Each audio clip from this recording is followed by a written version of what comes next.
mga bagay, pagkain at iba pang produkto na sumisikat sa ibang lugar.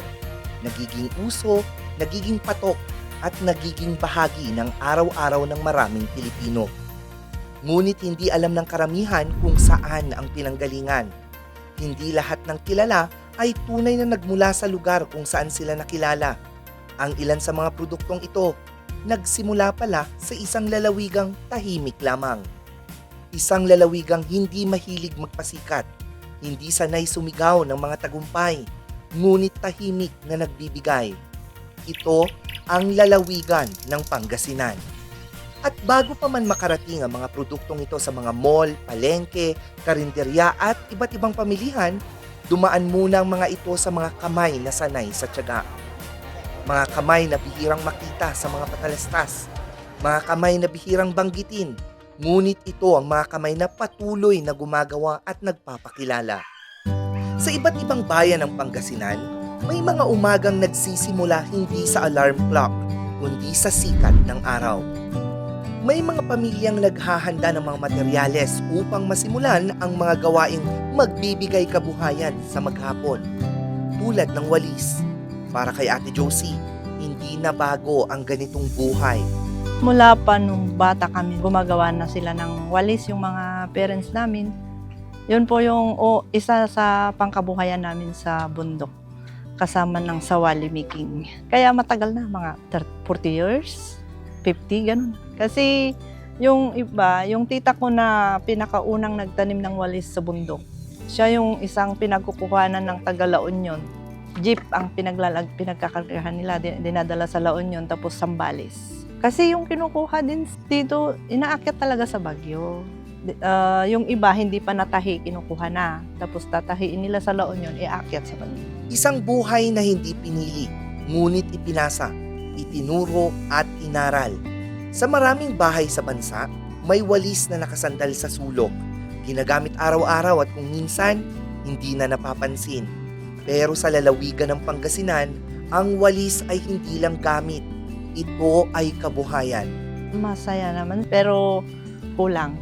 Kasi nga hindi nakikita na sa amin nanggagaling yung walis. Makilala sana na nanggagaling dito sa Labrador yung ibang walis tambo na ibinibinta na ang tatak niya ay Baguio City. Dito, mas makapal yung nagagawa dito at mas matibay din. Sa likod ng bawat walis, may pagod na hindi nakikita. Yung iba kasing pinagtataniman doon sa tuktok kasi hinahanap sa medyo malamig. 1 oras kalahati mula dito hanggang doon. Sa tanghaling tapat mo tatanggalin yung bulaklak niya, yung makati. Tanghaling tapat kailangan mong ipaspas para matanggal yung makati na bulaklak niya.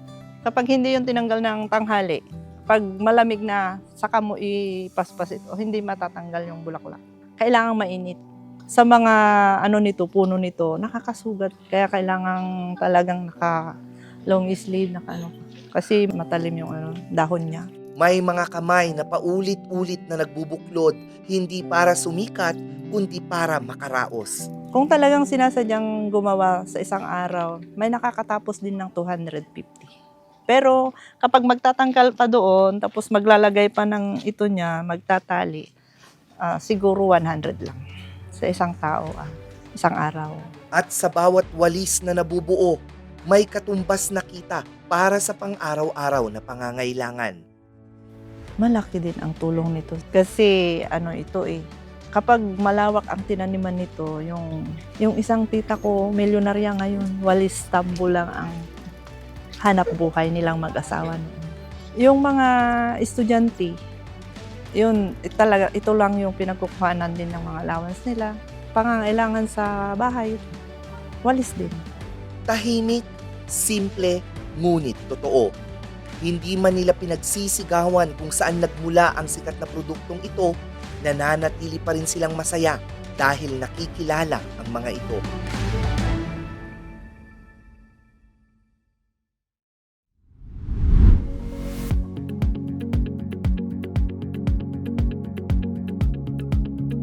Bukod sa walis, may pinanggagalingang lugar din ang sikat na sundot kulangot. Madalas itong makita sa mga tindahan ng pasalubong sa syudad ng Baguio. Isang kakanin na maaaring unang magpatawa sa pangalan, pero para sa bayan ng Lingayen, ito ay seryosong kabuhayan. Yung sundot ko lang, yung bayanihan namin, maraming kami tao. Bali, 40 plus kami lahat dito. Tapos by group na. Bali, divided into 3 group. Isa dito, isa sa looban at saka isa sa San Gabriel. Matagal na po ito, ma'am. Minana pa sa aming mga magulang.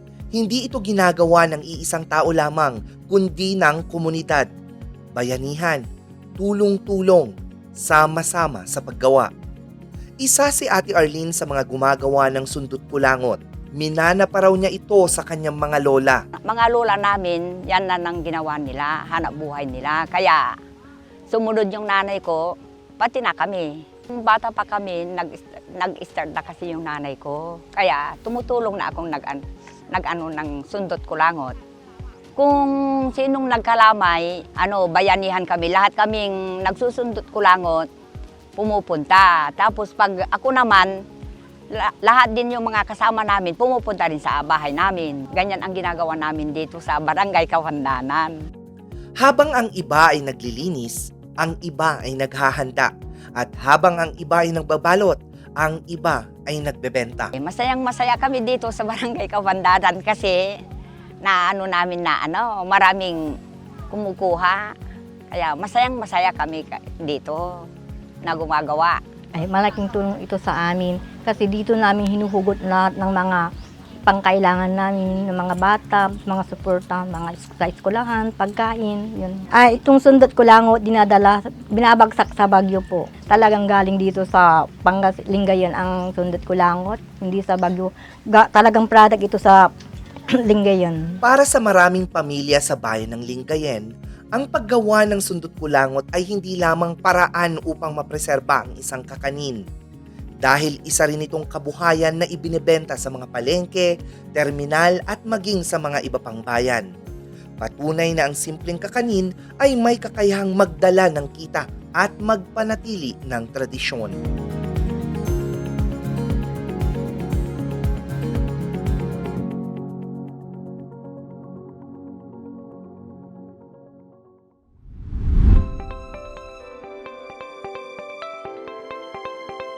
Bukod sa matamis na lasa ng kakanin ito, mayroon ding mga bulaklak na kilala sa bango.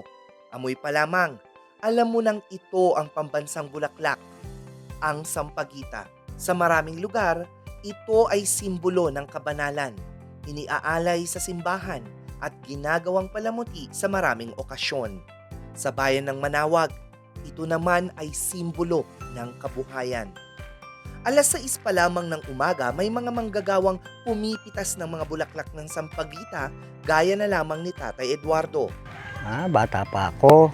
Leads ako ng mga taga-alaga rin din ako ng ganito. Tapos nung binigyan ako ni boss ng paglalagyan, yan, tinaniman lahat yan. Nang alam ko na lahat, ako na rin nagtanim na ang sarili namin. Hindi raw madali ang pag-aalaga ng sampagita. Hirap mag-alaga ng ganito pag maliit pa, ganyan lang pagkaliliit, yung seedlings pa, mahirap. Siyempre wala namang hanap buhay na maganda, dito lang, wala kang boss, so merong pangbili ng ulam, sakto sa budget ng mga bata, ayos lang. Yan lang, hirap. Pero dala-tsaga lang. Masaya pag nabulaklak na pitasin na, mga 1 week, kita mo na pwede ng pitasan, okay na. Maligaya ka na. Siyempre, nandun na yung pagod mo. Nakikita mo na yung pagod. Pero bukod sa mga nagtatanim, may mga kamay ding naghahabi ng mga ito bilang pang-alay sa mga simbahan. Bata pa kami sa Pampanga, ito na ang hanap buhay namin. Kaya nung napangasawa ako dito, ito na rin ang dinala naming hanap buhay. Hindi naman siya mahirap kung talagang alam na alam mo kung paano yung pagtusok, tsaka hindi naman siya mahirap. Pag walang sampagita, 1 tabo lang. Pero pag karamihan ng sampagita, ayun, ang 10 tabo, 5 tabo, ganyan, papaubos namin. Kung sa bayan ng Manawag may mga nagtitinda, sa lungsod naman ng Baguio, may mga bumibili. Barito, Manawag, Pangasinan. 3 times a week ang angkatan namin. Sa bawat tali ng sampagita, may kasamang pag-asa na may bibili at may kasamang dasal na maging sapat ang benta para sa maghapon. Dahil ang bango ng sampagita ay bango rin ng pagpupunyagi.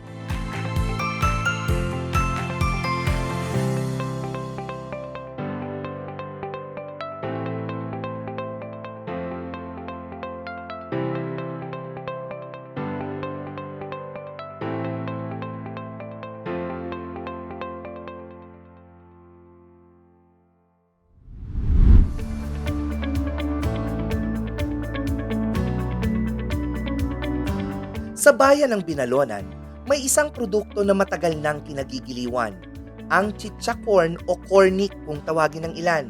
Pero bukod sa negosyo, para kay Ate Leticia, ito ay alaala. Nag-start po kami noong 2007.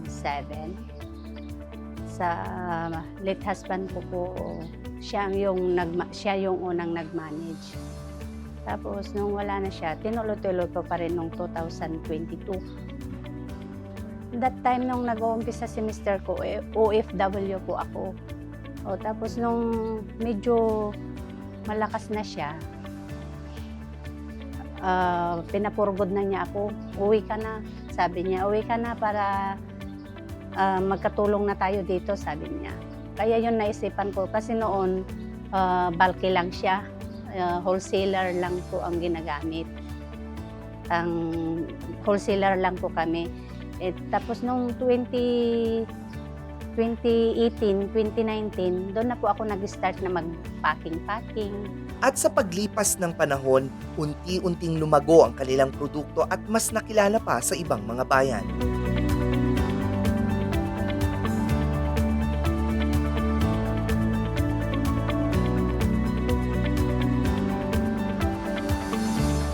Masaya, na-overwhelm ako at gusto ko pang mag-expand.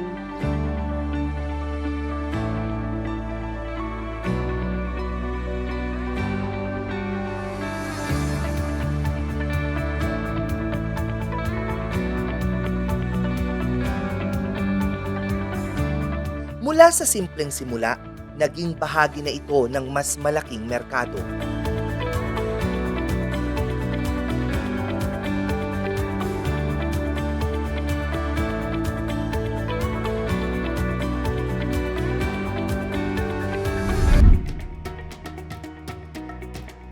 Sa parehong bayan, may isa pang produktong nagsimula lamang sa paunti-unting bentahan, ang banana chips. Ayon kay Ate Erlinda, sumubok lamang siyang gumawa nito minsan, pang merienda, pangkain lang. Nag-try lang naman ako ng konti, kahit pangkain lang ganun. Hindi ko naman talaga balak na inegosyo, parang pangkain lang. Tinry ko lang naman kasi wala naman lang magawa. Nainip lang ako sa amin, sa bahay, try lang ako. Nagluto-luto ako. Okay naman, tinikman ko, okay naman, masarap. Tinry ko naman na mag-pack. Nagluto ako ng mga ilang tumpok. Kasi noon tumpok lang na saging, hindi per kilo eh. Tumpok. Kung ilang tumpok lang. Tinry ko, nirepack ko, dinala ko sa Manawag. Pero hindi niya inaasahan na magugustuhan ito ng mga tao at kalaunay niyakap niya para maging isang negosyo. Siyempre, ang saya-saya ng pakiramdam. Pagka yung gawa mo, meron nakaka-appreciate, na may nagugustuhan, may nasasarapan. Parang ganado kang gumawa, di ba? Sige, gawa pa ako. Doon naman, puros man nabibili. Ngayon nakaisip na doon ako na naisip na i-business ko na lang. Marami akong kakilala din sa Baguio, sa market doon. Tinry ko din. Awa naman ng Diyos, ayun, nag-click siya. Benta kagad. Yun, tuwan-tuwa ako. Ito ngayon, patuloy-tuloy na. Since 2008 yun, up to now, ito pa rin. Awa ng Diyos, nagbo-boom pa rin. Ngayon, ang simpleng produktong ito ay nakarating na sa mas malawak na lugar. Hindi na lamang sa mga karatig bayan ng Binalonan, kundi maging sa iba pang bansa. Oo, itong product ko, all over the world na. Kasi hanggang sa ibang bansa, nakakarating na eh. Nakapunta na sa Amerika, sa Abu Dhabi, sa Iran, sa Iraq. Nakarating na rin lahat. Tapos sa Baguio, napupunta na rin doon. Biskaya, Manila, all over the Philippines, all over the kung saan nakakapunta kasi yung pumupunta rito, mga balikbayan, dito rin sila bumibili. Ngunit higit sa lahat, nakatulong ito sa kanyang pamilya. Ay, malaki, syempre. Dahil meron na rin ako natapos sa pag-aaral. Ngayon, nakabili na rin ako ng tinitirikan namin at saka sa bahay namin, maliit na lote. Sila rin, sa kanila, mga kasama ko, nakakatulong din kahit malang pambili nila ng itlog, tinapa, betchin. Meron din sila. Hindi na lamang ito isang simpleng produkto dahil ito ay bunga ng kanyang tiyaga at walang sawang pagpupursigi para sa kanyang pamilya.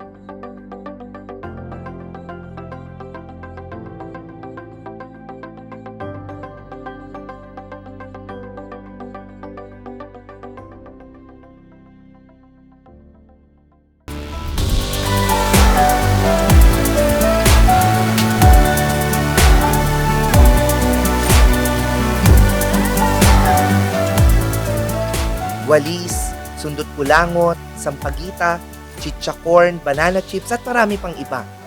Mga produktong tila ordinaryo para sa ilan. Ngunit sa bawat benta ng mga ito, may pamilyang umaasa. May magulang na lumalaban araw-araw. May anak na nangangarap ng mas magandang bukas.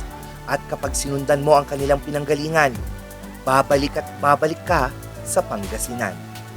Isang lalawigang patuloy na nagbibigay, hindi lamang ng produkto kundi ng kabuhayan at hindi lamang ng gamit kundi ng dignidad. Dito, ang tunay na yaman ay hindi palaging nakikita.